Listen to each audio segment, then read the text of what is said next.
Assalamualaikum warahmatullahi wabarakatuh. Jumpa lagi di Lentera Hitam.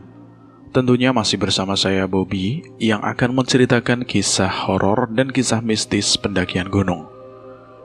Apa kabar teman-teman semua? Semoga kalian dalam keadaan sehat selalu, panjang umur, bahagia selalu, dan sukses selalu. Dan buat teman-teman yang baru bergabung di channel ini, silahkan klik tombol subscribe dan tombol loncengnya agar kalian tidak ketinggalan cerita terbaru dari kami. Dan pada kesempatan kali ini, saya akan melanjutkan cerita yang sebelumnya. Cerita yang berjudul Gunung Ini Butuh Darah, bagian kedua, atau part terakhir. Cerita ini ditulis oleh Alin Ambarwati. Dan tidak usah lama-lama bagaimana kelanjutan kisah ini, kita langsung saja menuju ke ceritanya.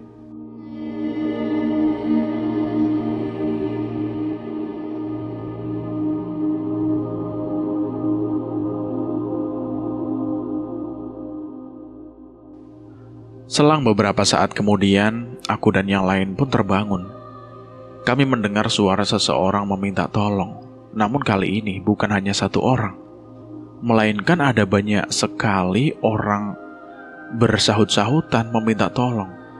Suara raungan itu berhasil membuat aku dan yang lainnya benar-benar ketakutan. Saat itu kami berpikir, jika makhluk-makhluk yang terus meraung-raung itu terganggu karena lampu tenda dari dalam tenda kami.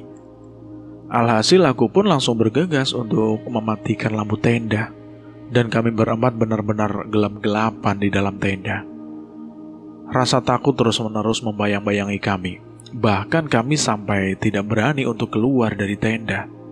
Kami terus-menerus meringkuk ketakutan di tengah kegelapan tenda, berharap makhluk-makhluk itu bisa sesegera mungkin mereda. Namun nyatanya harapan tinggallah harapan.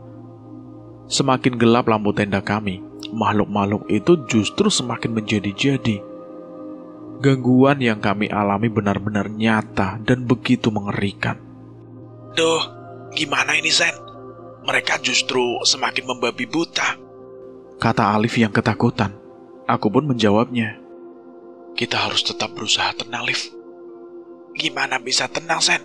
Kalau kondisinya mencekam seperti ini. Justru kalau kita semakin panik, kita tidak akan bisa berpikir dengan jernih. Tapi gua nggak mau berakhir di sini, Sen.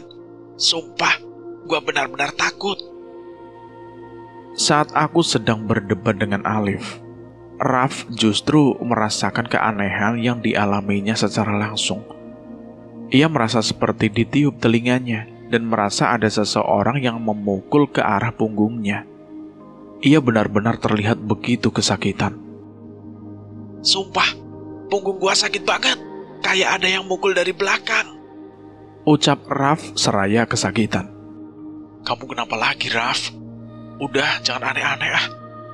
Aku ngomong jujur, Sen. Sumpah, punggung aku sakit banget. Kalau memang ada yang memukul punggung kamu, rasanya tidak masuk akal lah. Apalagi kan kita cuma berempat di dalam tenda ini. Aku juga berpikir begitu, Sen. Tapi sumpah, Sen, aku ngomong apa adanya. Udah.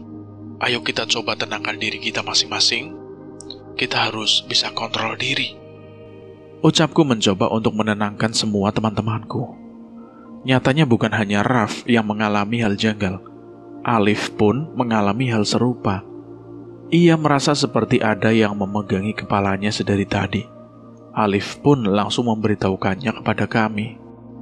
Bukan cuma Raf doang, Sen. Aku juga ngalami hal yang sama. Kepalaku dari tadi sakit banget. Aduh, kok bisa bebarengan gitu ya? Bukan cuma itu doang, Sen. Aku juga merasa memegang sesuatu yang basah, lengket, dan bau amis. Kepalaku mendadak pusing seketika. Bagaimana tidak, dua temanku mengalami hal janggal secara bersamaan. Sontak hal tersebut berhasil membuat aku sulit untuk memahami kondisi yang saat ini sedang kami alami. Akhirnya, kami pun memilih untuk bersolawat sembari beristighfar, berharap keajaiban akan menghampiri kami dengan segera.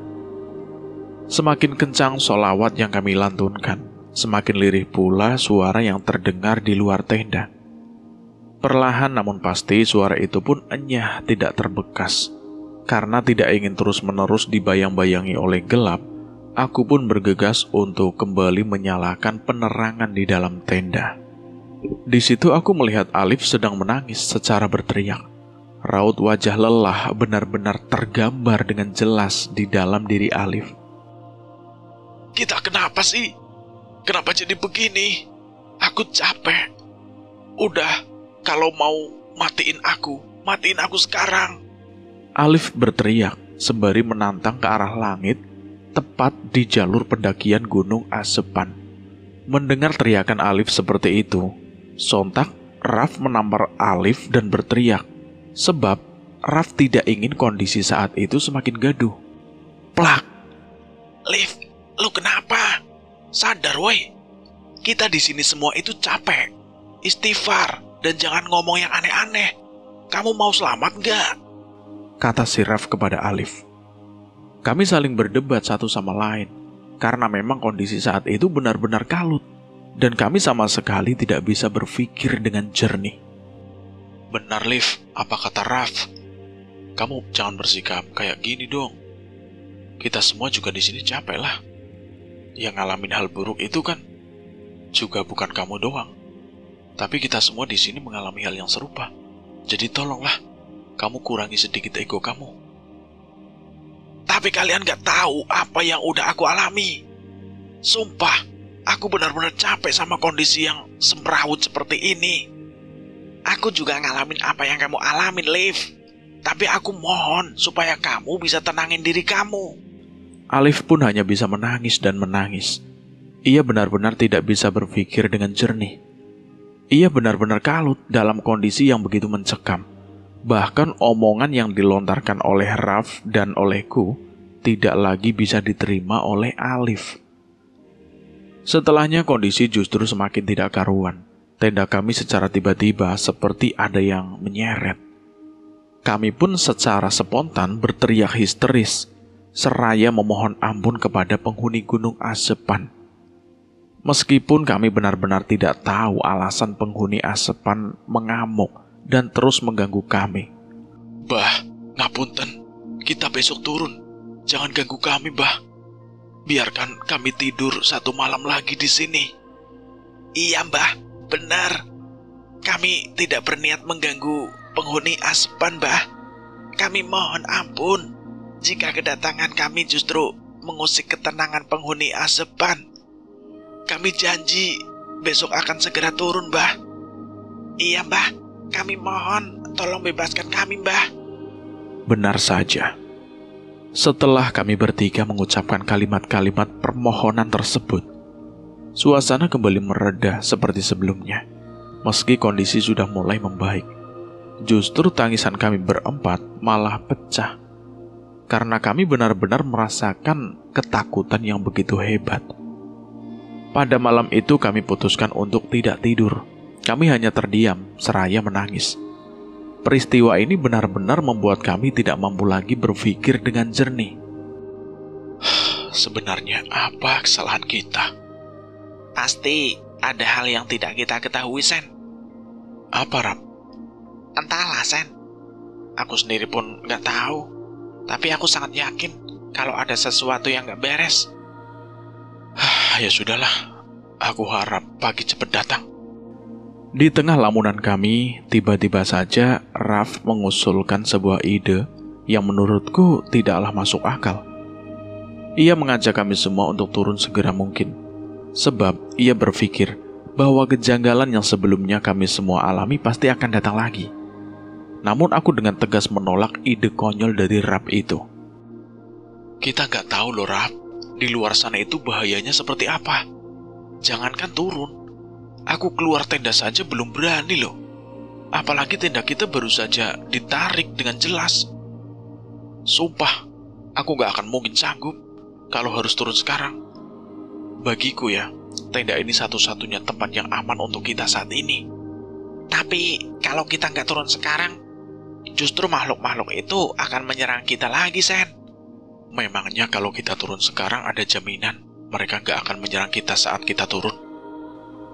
Rap pun baru bisa meresapi apa yang aku ucapkan tadi.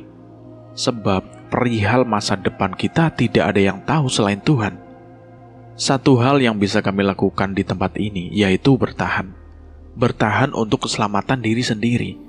Setelahnya, Raf pun memilih untuk diam dan melanjutkan lamunannya tersebut. Kondisi saat ini memang benar-benar tidak ideal. Kondisi mental kami sedang tidak baik-baik saja. Bahkan rasa takut pun masih membayang-bayangi pikiran kami berempat. Entah kejanggalan apa lagi yang akan datang menghampiri kami. Rasanya aku tidak cukup berani untuk menghadapinya. Kami benar-benar terjaga di sepanjang malam. Kami hanyut dalam lamunan kami, dan kami benar-benar tidak memiliki energi lagi untuk saling berbincang satu sama lain. Rasanya benar-benar mencekam. Suasana malam itu benar-benar sunyi. Pasca gangguan yang datang mendera kami. Kami tidak lagi mendengar suara apapun, hanya alunan suara jangkrik yang mengiringi malam kami kala itu. Kami terjaga hingga jam pun sudah menunjukkan pukul 2 pagi. Tanpa sadar, kami semua pun ketiduran. Mungkin karena kami memang benar-benar kelelahan. Pikiran kami tidak karuan, dan tubuh kami benar-benar lemas tidak berdaya. Beberapa saat kemudian aku pun tiba-tiba terbangun dari tidurku. Dan betapa kagetnya aku ketika aku sudah berada di luar tenda. Padahal jelas-jelas sebelumnya aku berada di dalam tenda bersama 3 temanku yang lain. Aku terdiam sejenak. Aku masih berusaha mencerna apa yang sebenarnya terjadi. Aku berada di dekat pohon pinus, sementara ketiga temanku yang lain pun berada di luar tenda sama sepertiku. Namun kami semua terpencar-pencar dan tidak berada di tempat yang sama. Rasanya mustahil jika kami tiba-tiba berada di luar. Siapa yang sudah memindahkan kami? Lalu kenapa perginya tenda yang kami bangun itu? Apa yang sebenarnya terjadi? Misteri apa lagi ini ya Tuhan? Tanpa sadar air mataku pun menetes melalui kedua kelopak mataku. Aku benar-benar tidak kunjung paham dengan situasi yang saat ini aku alami. Situasi saat ini begitu sulit untuk dicerna dengan pikiran manusia pada umumnya. Aku melihat ketiga temanku masih tergeletak tidak berdaya. Aku lantas berusaha untuk membangunkan mereka semua. Mereka harus tahu, jika saat ini situasi sedang tidak baik-baik saja. Situasi saat ini begitu mencekam. Liv, Alif, Raf, Zora, bangun. Ucapku dengan nada sedikit kencang. Ketiganya sangat sulit untuk kubangunkan. Mereka tertidur begitu lelah. Raut wajah kelelahan pun dengan jelas tergambar di wajah ketiga temanku itu. Aku coba sekali lagi untuk membangunkan ketiganya. Aku menggoyang-goyangkan tubuh mereka hingga mereka pun tersadar seketika. Ketiganya pun kaget ketika mendapati kenyataan bahwa saat ini mereka berada di luar. Sama seperti pertama kali aku tahu kalau aku sudah tidak lagi berada di dalam tenda. Mereka pun bingung bukan main. Loh, Sen, kemana tenda kita, Sen? Ucap Raf kebingungan. Loh, apa yang sebenarnya terjadi, Sen? Kok kita semua di luar? Kemana tenda kita? Kamu pasti tahu sesuatu kan, Sen? Tolong dong, Sen, jawab pertanyaanku. Aku benar-benar bingung harus mengatakan apa kepada mereka semua. Sebab aku sendiri pun bingung. Aku sendiri tidak tahu apa yang sebenarnya terjadi. Aku benar-benar tidak mampu mencerna semua peristiwa yang saat ini kami alami. Semua terjadi begitu saja. Jangan diem saja dong, Sen. Ayo ngomong. Ini sebenarnya ada apa? Tanya Alif kepadaku. Dia bingung. Sumpah, Sen. Sumpah. Gue juga gak ngerti. Saat aku bangun, aku udah di luar tenda, sama seperti kalian semua. Gak mungkin, Sen. Pasti kamu tahu sesuatu kan? Ucap Raf terus memaksaku untuk menjawab apa yang menjadi keresahannya. Aku gak mungkin bohong, Raf. Pas aku bangun, kita semua sudah ada di luar. Kita terpencar. Bahkan tenda milik kita pun entah di mana. Aku berusaha untuk mencerna apa yang terjadi. Raf dan Alif pun saling tatap. Keduanya terlihat tidak percaya dengan apa yang telah terjadi. Keduanya benar-benar kalut dengan situasi yang saat ini kami hadapi. situasi aneh yang membuat kami semua terus-menerus dihantui oleh rasa takut. Namun satu hal yang menurutku janggal, yaitu sikap Zora. Sedari awal kami mengalami kejanggalan dan kejadian mengerikan. Dia tidak mengucapkan satu patah kalimat pun. Ia hanya terdiam, namun dengan tatapan yang nampak begitu kosong. Aku sendiri tidak tahu apa yang tengah dipikirkan oleh Zora. Ia tidak seperti Zora yang aku kenal. Meskipun aku merasa ada yang aneh dari diri Zora, namun aku tidak berani untuk mengungkapkan begitu saja. Terlebih lagi kondisi saat ini tidak memungkinkan untuk aku membicarakan hal lain selain kengerian yang kami alami saat ini. Saat dimana Alif dan Raf saling tatap, aku berusaha untuk memalingkan pandanganku ke Zora. Meskipun ia mengalami hal serupa, namun ia tetap diam dengan tatapan kosong dan seperti tidak merasakan ketakutan di dalam pikirannya. Apa yang sebenarnya dipikirkan oleh Zora? Tanyaku dalam hati. Saat aku sedang memikirkan perihal Zora, tiba-tiba saja aku dikagetkan oleh tangisan Alif yang benar-benar berhasil memecah pikiranku begitu saja. Tidak hanya Alif, Raf pun bersikap demikian. Astagfirullahaladzim. Kita salah apa sih? Kenapa semuanya jadi seperti ini? Ya Allah, lindungi kami semua ya Allah. Ucap Alif memohon kepada Tuhan. Kami masih ingin hidup ya Allah. Raf pun demikian. Mendengar ucapan Raf dan Alif, tanpa sadar air mataku pun kembali menetes. Secengeng itukah ternyata aku? Bagaimana tidak? Situasi mencekam terus saja datang menghampiri kami dan tidak kunjung selesai. Bahkan sudah sepasrah itu kami dengan takdir.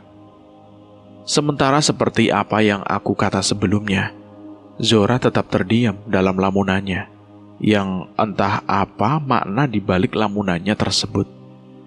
Setelahnya, kami pun memilih untuk kembali berkumpul dan merapikan semua perlengkapan kami yang tentunya berceceran. Dengan air mata yang tidak kunjung reda, kami terus berusaha untuk tetap tegar dalam menghadapi segala kepelikan hidup ini. Akhirnya kami pun memilih untuk bersiap-siap untuk turun dan tidak lagi melanjutkan perjalanan menuju puncak Asepan. Karena kami berpikir jalur ke depan akan jauh lebih mencekam dan bisa jadi nyawa kami benar-benar dalam bahaya. Namun ternyata pikiran kami keliru. Justru saat kami memilih untuk turun, semuanya semakin mencekam. Saat kami mulai berjalan dari tempat itu, kami semua melihat dari kejauhan ada banyak sekali orang lusuh di sekitar pepohonan, seolah-olah seperti mengantarkan kami pergi. Kali ini aku memilih untuk diam, sebab aku yakin teman-teman yang lain pun melihat kerumunan orang itu. Aku tidak ingin membahasnya, sebab semakin aku membahasnya, tentu rasanya akan semakin mencekam. Aku tidak pernah menyangka jika pendakian yang kami anggap akan menyenangkan sebelumnya, justru membawa kami ke hal-hal mengerikan yang belum pernah aku dan yang lain alami sebelumnya. Apa mungkin diamnya Zora dan keanehan yang terjadi ada hubungannya? Ucapku ngelantur seketika. Rasa curiga itu muncul tentu bukan tanpa sebab. Diamnya Zora benar-benar membuat aku terus bertanya-tanya tentang segala kemungkinan yang bisa saja terjadi, termasuk keterkaitan antara Zora dengan situasi saat ini. Meskipun pemikiran itu justru membuat aku tidak sepenuhnya percaya dengan karibku. Kami pun terus berjalan, tapi ada keanehan lagi yang terjadi. Setelah sekian lama perjalanan, ternyata kami hanya berputar-putar di tempat itu. Kami mulai sadar ketika kami melihat penanda jalan berupa kain berwarna kuning di sebuah pohon yang sama sebanyak 8 kali. Meskipun saat itu bayangan orang-orang di sekeliling pepohonan sudah tidak lagi ada, namun ketersesatan kami nyatanya berhasil membuat kami putus asa dengan keadaan. Apa kita nggak akan selamat, Sen? Hus, jangan ngomong gitu, Liv. Ya gimana aku nggak sampai berpikir seperti itu, Sen? Dari tadi, kita hanya berputar-putar di tempat ini saja. Mereka seperti tidak memberikan izin kita untuk turun. Sabarlah, kita pasti bisa turun ke lift. Apa kamu bisa jamin itu? Gak akan ada yang bisa jamin keselamatan kita, Sen. Aku udah pasrah banget pokoknya, Sen. Pasti ada jalan untuk keluar dari sini. Untuk kita bisa turun dari sini, Liv. Kita harus sabar. Meskipun aku sendiri diselimuti oleh keraguan, namun sebagai leader, aku harus bisa mengendalikan anggotaku. Mengendalikan agar mereka tetap bisa tenang. Dan agar mereka tetap memiliki keyakinan untuk bisa selamat. Rasa panik dan rasa takut yang tidak mampu dikendalikan justru akan membuat kami semua patah arah dan bisa jadi salah ambil langkah, sehingga keselamatan kamilah yang akan menjadi taruhannya. Kami memutuskan untuk berhenti sejenak. Aku mengambil mineral dan bergegas untuk memberikannya kepada ketiga temanku, agar mereka bisa jauh lebih tenang dibandingkan dengan sebelumnya.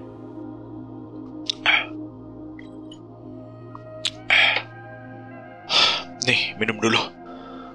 Kita harus tetap waras.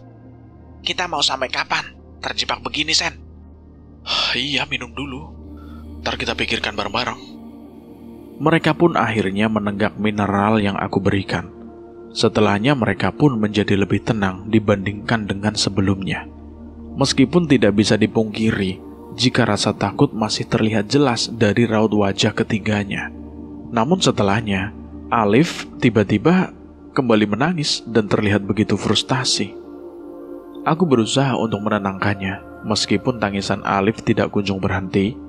Memang dari kami berempat, Aliflah yang paling cengeng dan begitu penakut. Sehingga wajar jika ia terus-menerus menangis di tengah kecarut-marutan situasi saat ini. Kenapa kita tidak diizinkan untuk turun? Aku pingin banget turun, ucap Alif sambil menangis.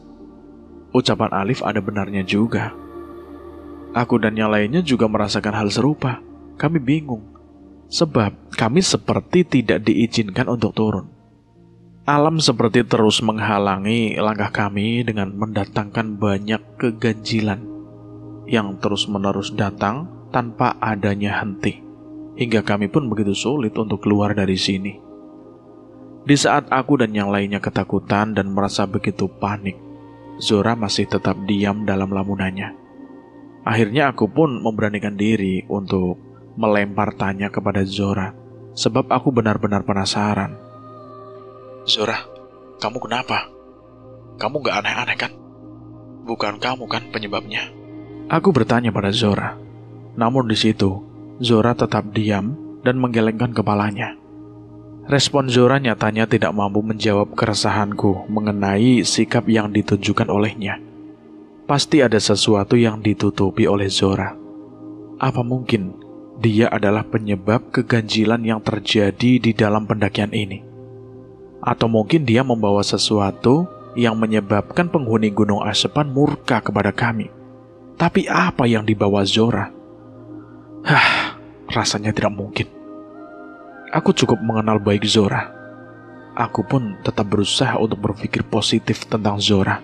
Aku tidak ingin asumsiku itu justru membuat renggang hubungan dengan Zora. Lebih baik kita berdoa, meminta pertolongan dan ketenangan dari Allah. Aku setuju, Sen. Siapa tahu kegampanganku sedikit-sedikit mulai mereda. Lalu kami pun berdoa bersama, dan alhamdulillah kami merasa sedikit tenang setelahnya. Kami pun kemudian melanjutkan perjalanan turun, meskipun sebenarnya rasa takut masih membayang-bayangi pikiran kami, bahkan hingga detik ini. Saat itu aku sempat melihat jam tanganku dan waktu itu menunjukkan pukul 2 siang. Pada akhirnya sampailah kami di mata air kedua.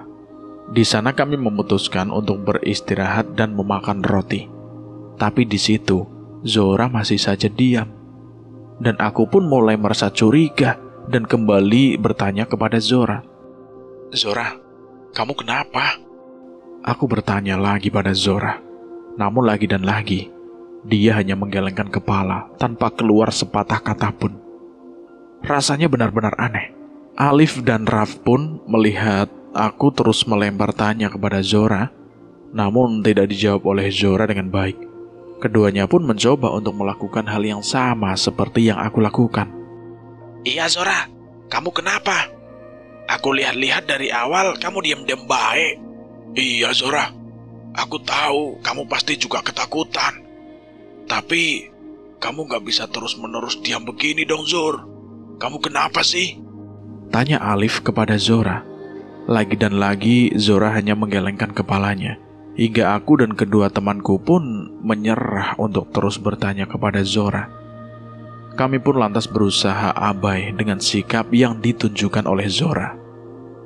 Tidak ada kejanggalan yang terjadi saat kami beristirahat di mata air kedua ini. Namun saat kami semua terdiam, tiba-tiba saja berhembus angin yang sontak membuat kami merinding seketika. Aku pun kemudian langsung mengajak yang lain untuk kembali melanjutkan perjalanan, sebab kondisinya mulai tidak baik. Kami pun bergegas untuk melanjutkan perjalanan. Di tengah perjalanan, kami mulai tersadar jika kami sudah keluar dari jalur yang seharusnya dan kami justru tiba di sebuah tempat yang benar-benar asing. Guys, kita jalan kemana ini? Kok jalannya aneh gini? Iya ini. Yang mana sih jalannya? Kok aneh gini ya? Aduh, kapan kita bisa sampai di bawah ini? Udahlah Liv, jalan aja terus. Kali aja nemu jalan turun. Kami pun terus memilih untuk melanjutkan perjalanan, meskipun jalur yang kami bijaki bukan jalur yang sebelumnya kami lewati. Aku sangat berharap kami bisa menemukan jalur yang semestinya dan kami tidak berakhir tersesat. Rasanya sudah cukup lelah kami terus-menerus dihadapkan dengan situasi yang membuat kami ketakutan berkepanjangan. Kami pun terus berjalan hingga pada akhirnya samar-samar kami melihat ada sebuah tenda dan ada sebuah kompor yang menyala. Namun tidak ada orang di tenda tersebut. Kami pun kegirangan setelah melihat adanya kehidupan lain di sana. Kami yakin pasti ada pendaki di sana. Aku pun bergegas untuk mengajak teman-temanku untuk datang mendekat ke arah tenda itu. Namun saat kami akan melangkahkan kaki kami untuk pergi ke sana, tiba-tiba saja ada orang yang bertanya dari arah belakang kami. Mas, cari siapa mas? Ucap seseorang di balik punggung kami. Kami pun menoleh ke arahnya. Ternyata ada 3 pendaki yang berdiri tepat di belakang kami. Sontak aku pun menjawab ucapan pendaki itu. Mas, jadi gini, kami tersesat di sini. Kami ingin turun ke base camp. Ucapku pada pendaki itu. Salah satu dari pendaki itu pun menjawab ucapanku dengan begitu hangat. Mereka tersenyum kepada kami. Oh gitu. Istirahat dulu saja mas di tenda kami. Makan, ngopi dulu. Kami lagi santai kok. Ucap salah seorang pendaki itu. Kami pun lantas mengiyakan ajakan mereka tanpa berpikir hal-hal buruk. Kami berharap mereka akan menunjukkan jalan yang benar kepada kami. Kami pun lantas mengikuti jejak langkah mereka dan bergegas untuk pergi ke tenda mereka. Di tengah perjalanan menuju tenda, Alif pun sedikit ragu dengan 3 pendaki yang kami temui itu. Sen, mereka beneran manusia gak Sen? Aku khawatir mereka bukan manusia. Ingat kan, pas kita naik, kita ketemu dengan 7 pendaki yang ternyata mereka tidaklah sama dengan kita. Aku khawatir 3 pendaki ini juga sama seperti sebelumnya, Sen. Oh, enggak deh. Kayaknya mereka manusia deh. Rasanya tidak mungkin kan kalau setan bisa masak air. Ya, siapa tahu setan sekarang sudah jago-jago masak, Sen. Apalagi kan stay di sini, pasti ngelihat pendaki-pendaki masak dan lainnya. Hus, udahlah Liv, kamu gak usah aneh-aneh. Kami pun tetap mengikuti langkah kaki para pendaki itu. 3 pendaki itu pun memperkenalkan dirinya. Mereka menyebut nama mereka Dede, Rijal, dan Rian. Mereka juga bilang kalau mereka berasal dari Sidoarjo dan mereka naik untuk menghilangkan rasa penat. Tuh kan Liv, gak mungkin kan setan tahu asal daerah mereka. Ucapku lirih tepat di telinga Alif. Tapi jujur aku masih ragu, Sen. Udahlah, kita harus positive thinking. Kami pun akhirnya sampai di tenda mereka. Mereka lantas mempersilahkan kami untuk duduk di depan tenda. Kemudian mereka pun menyuguhkan kopi hitam untuk kami berempat. Nyatanya mereka cukup baik dan welcome dengan kedatangan kami. Saat kami menenggak kopi yang disuguhkan oleh mereka, aku langsung menyemprotkannya. Kopi yang disuguhkan oleh mereka benar-benar pahit, bahkan sangat pahit, tidak seperti kopi yang biasanya aku dan yang lainnya minum. Alif dan Raf pun merasakan hal yang sama sepertiku. Bah, sumpah pahit banget, ucap Raf sambil memuntahkan kopi itu.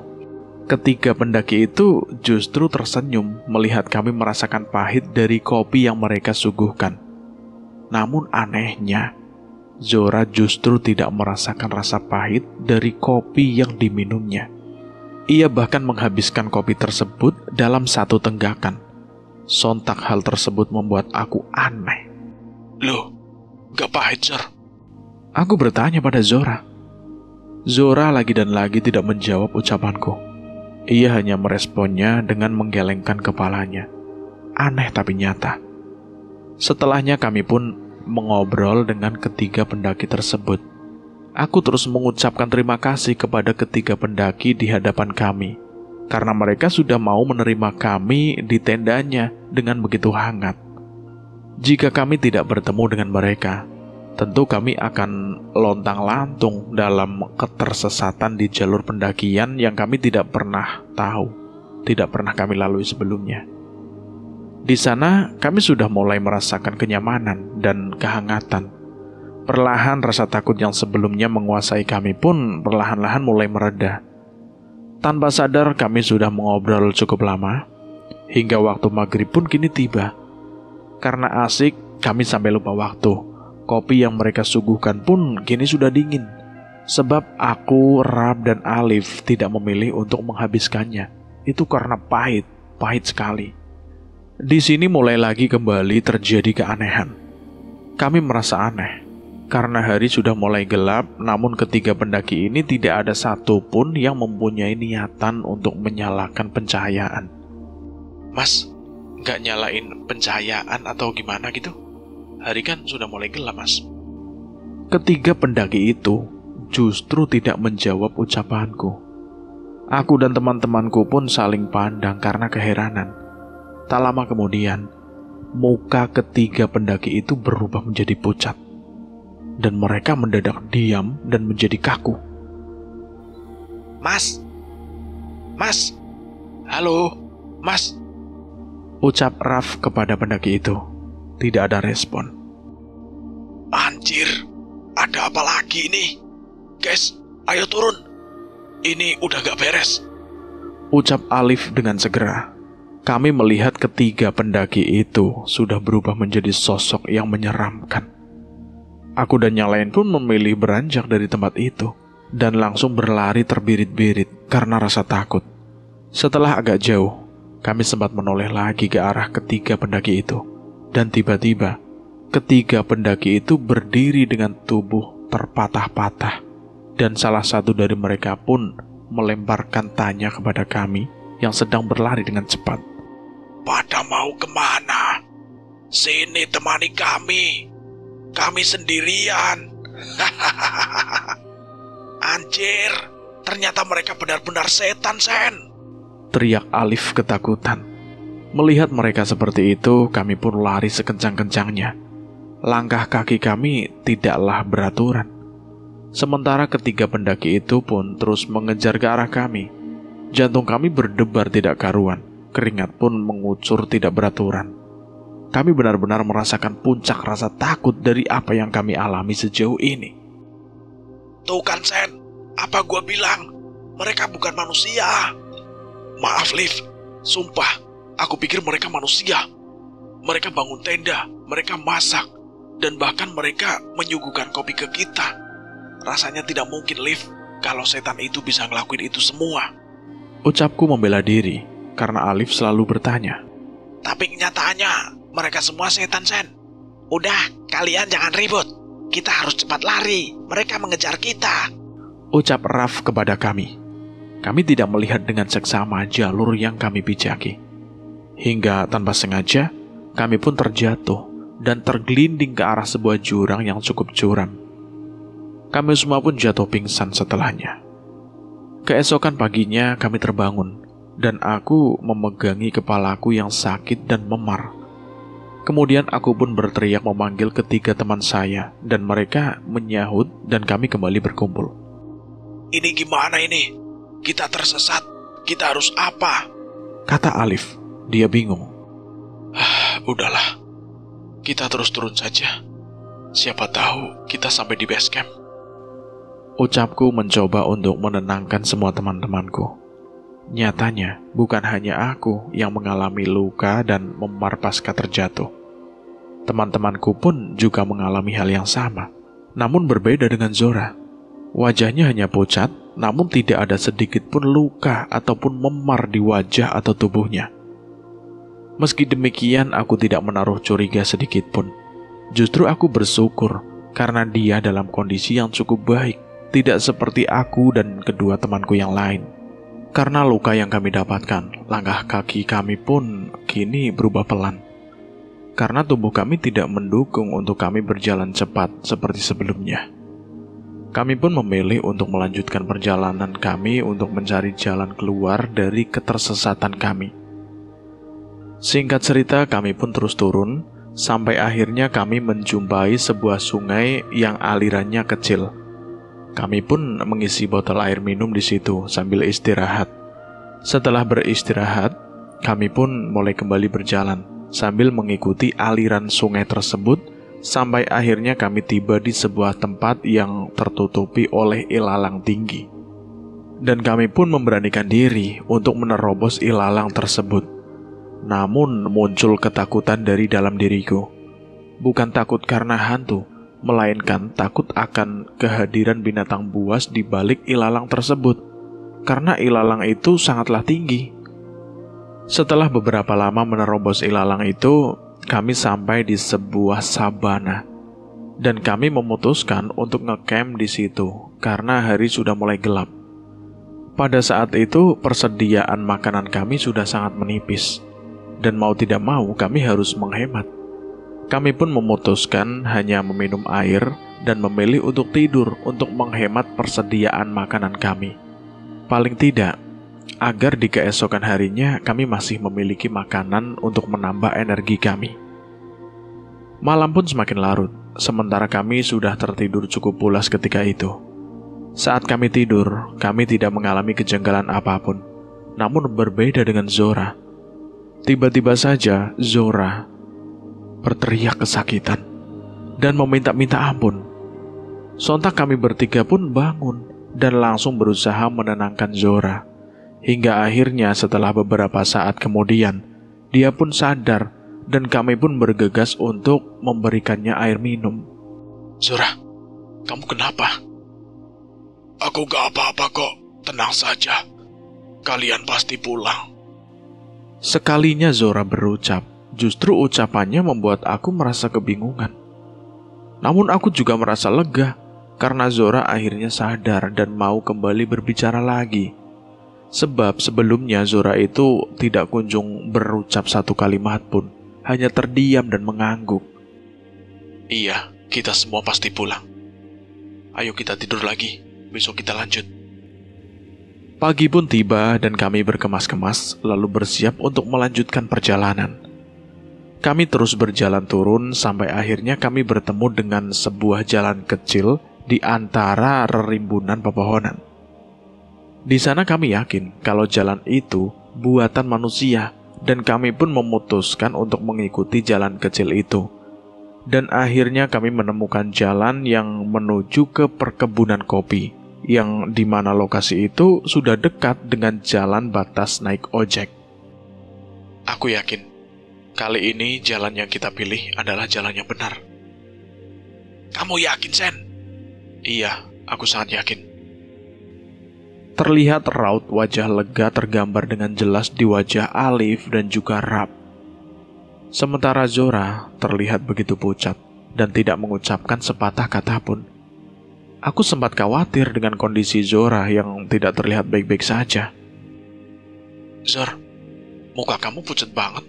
Kamu kenapa? Kali ini Zora tidak mengucapkan sepatah kata pun.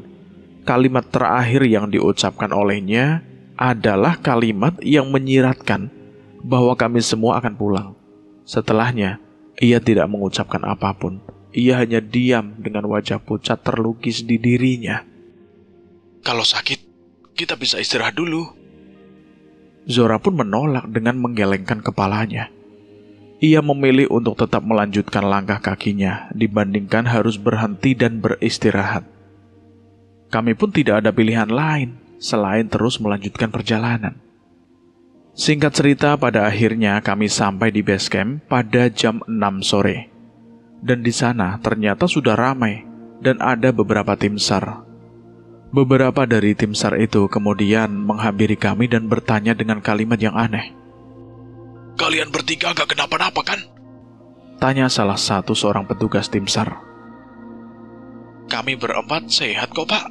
Alhamdulillah aman.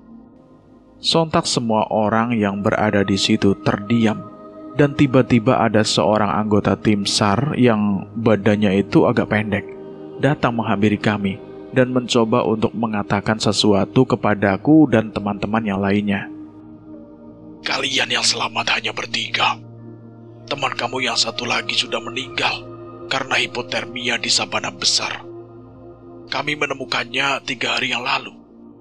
Ucap salah seorang tim SAR yang menghampiri kami. Mendengar perkataan tim SAR seperti itu, kami langsung terkejut. Sebab sejak awal hingga kami turun, aku dan ketiga temanku selalu bersama. Bahkan saat tersesat sekalipun kami tidak ada yang terpencar. Pak, ini kami lengkap loh, Pak. Tidak ada yang terpisah kok. Ucapku mencoba untuk meyakinkan petugas tim SAR. Kemudian saya dan teman saya menoleh satu sama lain. Ternyata benar saja. Kami hanya tinggal bertiga saja. Saya, Raf, dan juga Alif. Kami survive bareng kok, Pak. Gak mungkin Zora gak ada. Di situ aku mulai panik. Faktanya seperti itu. Sekarang ikut kami ke rumah sakit untuk memeriksa kesehatan. Kata petugas tim SAR itu lagi. Dan kami pun ikut ke rumah sakit dan kami dirawat di sana. Namun setelah pulang dari rumah sakit, kami masih belum percaya kalau Zora sudah meninggal. Karena dari mulai naik gunung sampai turun, kami selalu bersama-sama. Aku, Raf, dan Alif masih belum percaya dengan apa yang sebenarnya terjadi. Sebab sedari awal bahkan sampai kami turun, Zora selalu bersama kami. Meskipun di sepanjang perjalanan sikapnya aneh, namun kami yakin bahwa sosok yang bersama kami adalah Zora. Bahkan semalam ia sempat mengatakan bahwa kami semua akan pulang. Kami sudah saling berjanji untuk naik dan turun bersama. Tapi mengapa aku, Raf, dan Alif justru tidak tahu kalau Zora pulang terlebih dahulu. Bahkan ia pulang ke pangkuan ilahi. Aku dan kedua temanku sempat bengong di sepanjang waktu. Bahkan menurut orang tuaku, aku selalu berbicara ngelantur saat dirawat di rumah sakit. Bagaimana tidak? Aku dan kedua temanku yang lain bahkan tidak tahu jika Zora sudah tiada. Sebab kami selalu melihat kehadiran Zora di samping kami. Saat kami bertemu dengan ketiga orang pendaki yang ternyata itu bukan manusia. Saat kami semua terjatuh ke dalam jurang. Dan bahkan saat kami mengalami hal ganjil lainnya. Zora, kenapa kamu pergi tanpa pamit, Zora? Bukankah kita survive bareng?